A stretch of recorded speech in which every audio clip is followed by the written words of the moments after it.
di Urin Beta. Hari ini kita akan selesaikan pertanyaan-pertanyaan yang ada di grupnya Urin Beta, yang ada di subscribernya Urin Beta dan lain-lain. Dan di sini kita ditemenin lagi oleh namanya Imam, Mas Imam. Kita sebenarnya di sini ini part 2 ya guys. Nah, part 2 yang dimana banyak lagi pertanyaan masalah outdoor, konsep dan lain-lain. Nah, pertama kali kita akan sebenarnya gini, pertanyaan itu kan masuk nggak teratur. Jadi otomatis saya akan rapiin pertanyaan dari yang pertama sampai yang terakhir menggunakan ingatan saya aja ya guys. Kalau misalnya kurang, ntar kita buat video lagi. Oke, yang pertama, Mam, gue mau tanya sama kalian, sama kamu, dan kita jelaskan sama teman-teman juga. Pertama kali yang disiapkan untuk buat kolam di outdoor tuh bagaimana, Mam? Persiapannya pasti beli bahan lah yang dulu yang pertama. Kita pertama mungkin tentukan konsepnya kolam itu seperti apa yang mau kita buat. Terus beli bahannya. Jadi misalnya kita mau bikin kolam terpal atau kolam yang lain, kita harus siapkan dulu bahannya dulu. Terus baru kita bikin kolamnya, ya kan, konsepnya kayak gitu kan konsepnya. Maksudnya gini, Mam, mungkin bisa kita tambahin, mungkin ada orang bikin kolam konsepnya kecil. Kecil. Nah, ada kita konsep orang kita ini kan kolamnya gede gitu kan. Kolamnya gede. Nah, habis itu ada penggunaan. Kalau penggunaan kita kolam outdoor rata-rata untuk nampung buangan female kan. Buangan female ya. Nah, untuk jantannya ada yang kita pakai, ada yang kita jual. Jadi nggak semua dikeluar. Semua dikeluarkan kok. Makanya itu. Tergantung konsep kita mau bikin kolam itu untuk seperti apa, ya kan? Kalau kita nih outdoornya khusus untuk ini ya, untuk buang female ya. Buang female, ya teman-teman, kalau misal bikin kolam yang seperti ini isinya female guys. Makanya kita nggak jual female gara-gara femalenya diasingin semua di sini dan tidak kita jual. Nah, konsep outdoornya di situ dulu. Nah, Mam, sekarang aku mau tanya pertanyaan kedua. Ya. Kelebihan sama kekurangannya kolam outdoor, Mam. Manfaatnya di luar nih apa gitu kan? Kelebihannya sih kita lebih mudah sih merawatnya. Kalau di dalam tuh banyak tempat, banyak juga kita makan waktu kalau misalnya bersihkan apa, ngasih makan. Kalau kolam outdoor nih enak, kita kasih makan sudah, tinggal kasih makan aja. Terus kalau masalah gimana ya, airnya juga nggak terlalu repot juga kita, ya kan? Banyak kali kau pakai, Pak. Tidak apa-apa ya. Nggak apa-apa. Alasan kenapa, kita langsung sambung pertanyaan, Pak. Kenapa pelet ini kan banyak banget tuh dikasih berlebihan ya. Nah, kenapa itu nggak apa-apa, Pak? Nggak apa-apa, Pak, karena itu pelet kan kita kasih langsung habis dimakan, Pak. Aman ya. Kalau misalnya nggak habis dimakan kan dia akan jadi amoniak, Pak. Jadi bagaimana tuh, Pak, penganggulangannya di kolam outdoor? Gimana ya? Ya jangan sampai kita ngasih itu terlalu berlebihan, Pak. Kita lihat ikannya berapa jumlah ikannya, kita sesuaikan dengan kita kasih pakannya situ. Oke. Jadi ini aneh mau nambahin juga. Jadi kolam ini sebenarnya ada settingan lain gitu kan. Settingannya apa? Probiotik dan tanaman air. Oke guys ya, ya kan? Itu kalau misalnya orang pemula nih, masalahnya dia nggak bisa kira-kira, Mam. Kalau kita kan sudah biasa, Jadi kita harus pakai probiotik sama tanaman air seperti itu. Probiotik itu untuk apa, Mam? Probiotik untuk menguraikan amonia ini. Jadi kan ibaratnya kotoran yang ada di dalam kolam ini bisa dibersihkan oleh probiotik. Nah, kalau tanaman air, di sisanya itu kan diserap tanaman air. Jadi ibaratnya kolam ini tetap bersih, Bang, walaupun tetap kita kan. Nah, jadi kalian punya kesimpulan ya, di outdoor itu walaupun kalian pemula, nah nih mau dikasih lagi sama dia guys, nggak apa-apa katanya, ada probiotik sama tanaman air, mah santuy dia. Santai aja. Kenapa? Kita kasih makan habis dia. Habis ya. Karena tadi dia memang makan guys. Makan ya. Peletnya dimakan. Jadi kalau pelet habis dimakan tuh aman. Oh, seperti itu, Mam ya. Jadi kalau misalnya nggak habis juga nggak masalah sih sebenarnya ya. Ya, cuma kita harus sesuaikan dengan jumlah ikan sama kita kasih peletnya aja. Nah, jadi tetap aja kita harus perhatiin. Nah, perhatiin itu ikan kalau masih lapar bisa kita kasih makan lagi pelet. Cuma kalau sudah kenyang jangan kasih dulu guys. Oke. Apa nih lagi pertanyaan lagi yang selanjutnya? Oke, masalah ini, masalah antara musim. Karena di outdoor ini kan rentan sama musim hujan sama musim panas gitu kan. Nah, itu bagaimana? Kadang ada teman-teman punya ikan sudden death, guys. Gitu, Mam. Sudden death itu anggapannya tiba-tiba mati, padahal kelihatan sehat. Ini kan fungsi tanaman air kan ibaratnya untuk meredam panas ya. Kayaknya hujan juga bisa juga di jadi nggak terlalu dia. Nggak terlalu apa? Lanjut. Nggak terlalu ibaratnya deras gitu, hujan masuknya nggak terlalu menghantam kolam ini guys, ya kan? Karena ada di atas nih juga ya. Nih, ada apa namanya nih, Mam? Atasnya ada waring ya, waring.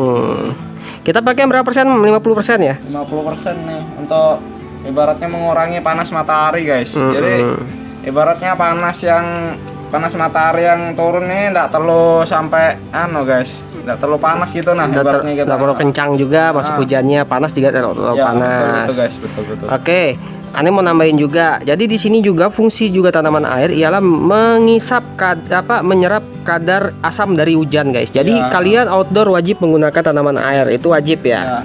Terus itu apalagi, Mam? Pertanyaan.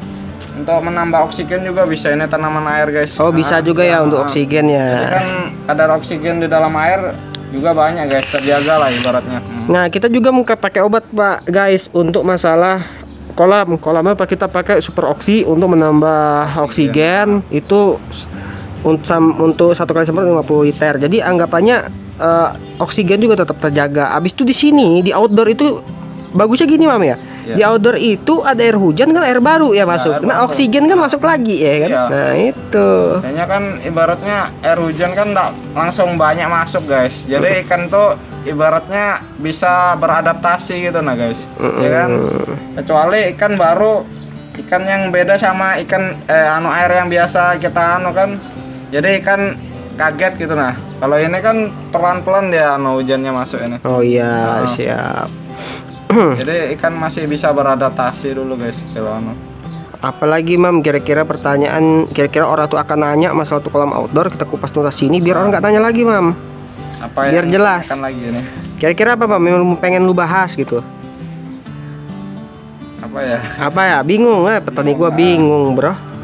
Nah, jadi dalam ini rekomendasi kamu, kalau misalnya buraya itu kan ada juga pengen outdoor tuh, umur berapa kira-kira kalau menurut kau pribadi bisa dikeluarkan? Menurutku sih umur sebulan, Bang. Kalau buraya itu. Sebulan bisa sudah di outdoor. Itu boleh panas hujan atau ditutup dulu, Pak? Tutup sebagian lah kalau menurutku, atau tutup semua. Tutup semua. Intinya lebih aman ditutup ya, gitu lebih kan. Aman ditutup. Karena kalau masih buraya ini ketahanan tubuhnya ikannya masih kurang lah guys, beda sama yang ikan sudah besar nih, ibaratnya dia sudah bisa beradaptasi dengan lingkungan. Nah, ini ada satu kasus guys, kalian yang nonton ini video, ada orang nggak tahu di Samarinda juga, jadi ada customer saya, dia bilang si breeder ya, anggapannya yang ini dia nanya sama breeder ya. Nah, di breeder, Ane nggak pernah nyalakan semua konsep breeder. Cuma ini pembahasan bagaimana yang ada di sini gitu ya. Jadi Ane dapat laporan dari salah satu buyer kenapa dia gagal terus ya untuk nge-breeding. Ada salah satu breeder di sini yang nyaranin dia untuk outdoor itu di umur buraya itu 3-4 hari guys. Jadi pertama pemindahan di umur 4 hari langsung dijemur sama dipanasin, dihujanin gitu loh. Kalau menurutmu bagaimana, Mam? Menurutku bahaya kayak gitu, Bang. Sama aja kayak bunuh hewan tuh, Bang. Bunuh ya? Iya, makanya wajar deh gagal ya? Wajar gagal. Anggaplah kita manusia kan, bayi langsung dikenakan angin, hujan, panas kayak apa, guys? Nah, ya kan? Itu. Tapi alhamdulillah sekarang dia sudah berhasil, Mam. Dia ikut grup Ane Urine Beta, khusus di Ane jualan sih sebenarnya ya. Cuma saya manajemen mereka buat mereka ngasih edukasi dan pertanyaan mereka masuk juga di YouTube ini. Jadi kalian yang tidak masuk di grupnya Urine Beta jangan sedih, karena di sini akan dibahas semua dan dikupas tuntas semua ya. Jadi kalau misalnya kalian punya buraya, tolong jangan ditaruh di outdoor kalau nggak ditutup. Ini hujan panas buraya tempat terbuka, walau penting pakai tanaman air nggak ngaruh, Pak, pasti mati karena buraya ini masih rentan namanya perubahan cuaca, rentan penyakit juga guys. Jadi buraya ini nggak bisa guys langsung ditaruh di outdoor nih, kecuali ibaratnya dia tempatnya tertutup lah, ibaratnya ada suhunya terjaga gitu nah tempatnya, ya kan? Oke, Mam, aku baru ingat lagi satu pertanyaan. Gimana kalau bisa mengatasin buraya di satu kolam tapi penyakit? Dia dapat sakit satu kolam, satu buraya gitu. Kita ngatasinya bagaimana, Mam, di sini? Buraya umur berapa bang gini? Kita anggaplah umur 1 bulan lah. 1 bulan. Karena jamur satu kolam, misal. Gimana tuh menurutmu? Kalau umur 1 bulan di tempat kita sih ikannya sudah besar bang. Jadi mending diserok, ganti air, kasih obat ya kan? Ganti air baru aja hitungannya kayak gitu. Ganti air baru. Dikasih obat apa, Mam? Kasih H2O sama garam. Garam. Itu maksudnya dia ini H2O2 booster, Pak ya. Jadi dikasih garam juga biar untuk penyembuhan jamur itu ya. Jamur ya. Oke. Nanti kalau misalnya ada penyakit lain bisa juga menggunakan cara ini ya. Bisa. Oke. Apalagi, Mam, kira-kira yang berhubungan dengan lubukan yang anggapannya tuh pemula sering mengalami trouble tuh apa kira-kira, Mam? Mana ya? Lubukan sering trouble. Gini aja deh. Outdoor ini berapa kali kuras, Mam? Berapa lama sekali kuras? Tergantung kita sih. Kalau kita pakai probiotik ini sebenarnya untuk sekali kuras mungkin 3 bulan sekali bisa. 3 bulan sekali bisa. Kalau airnya masih bagus ya. Gimana? Gak usah dikuras? Kuras aja kalau memang perlu kan. Oh, kalau perlu dikuras. Tapi kalau karena ada probiotiknya sama tanaman air nggak perlu ya? Nggak perlu. Oke, siap tuh guys. Kalau misalnya kalian punya outdoor, silakan guna probiotik. Probiotik untuk mereka bebas ya? Bebas. Terserah. Penting dia bisa bekerja guys untuk menghilangkan kotoran di sini guys. Oke, itu kalian kalau misal mau probiotik kalian pakai Super Free juga bisa, Pak. Bisa. Jadi di sini pakai Super Free dan itu bisa juga, dan saya akan keluarkan probiotik yang lain juga. Insya Allah ya akan terwujud. Oke, apalagi kira-kira, Mam, yang perlu kita bahas? Apalagi ya? Si petani gue bingung guys, jadi sudah dibahas semua kok, guys. Sudah dibahas semua ya. Oke, kalau misalnya kalian pengen bertanya ya, ingin bertanya, silakan komen di bawah ya. Jadi bisa dijawab kita bisa dijawab soal pertanyaannya, karena kita ini kehabisan pertanyaan nih. Yang saya bahas ini ya pertanyaan kalian yang ada di grup saya, yang ada yang subscribe langsung hubungin saya dan saya bahas di sini. Dan saya tujuannya utama dari Yurin Beta IL membantu kalian informasi yang benar-benar akurat apa yang dipakai di sini. Jadi gue pengen kalian nggak sesat lah, intinya begitu ya. Nggak sesat. Sama berhasil lah. Ya, bersama berhasil. Ya. Ngeri. Ini ngeri nih si petani gua nih, berhasil di bumi percupangan. Nah, iya. Sudah pernah nyupang belum? Sudah nyupang belum? Ini cupang. Oh, cupang. Kalau beneran nggak ya? Dia muter muka guys. Nanti kita podcast masa percintaan. Sorry nih ya kalau misalnya video muka gue kagak pernah muncul nih, tapi di suatu slide ini apa untuk video yang lain saya akan langsung muncul muka gue karena malas banget, seriously. Lebih enak komentar begini, tanya-tanya dia yang jawab gitu, tanya-tanya dia yang jawab, biar jadi artis di channel kita kan. Waduh, mantap dah. Oke, sepertinya sekian dulu video dari kami. Kami juga bingung, pertanyaan kalian sudah habis kayaknya. Misalnya kalian ada bertanya tentang masalah outdoor lagi, kita akan jawab di sini. Jadi kesimpulannya hari ini, kalian bisa gunakan probiotik di kolam outdoor dan tanaman air sebagai apa ya bilang orang ya, biar tidak terlalu banyak kuras ya.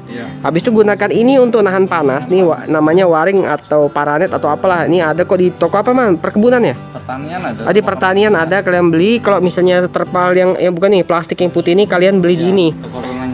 Pertanian juga. Jadi ini bukan terpal cor. Ingat dari awal saya bilang ini bukan terpal cor, tapi terpal dari pertanian untuk bertani. Untuk tanaman hidroponik atau macam-macam mungkin ya? Macam-macam. Wah, nggak tahu lah saya. Pokoknya ini beli di tempat pertanian. Oke, misal kalian suka silahkan like ini video, jangan lupa di subscribe dan tekan tombol loncengnya karena itulah gratis semua di YouTube ini dan kalian dapatkan edukasi dari Yurin Beta.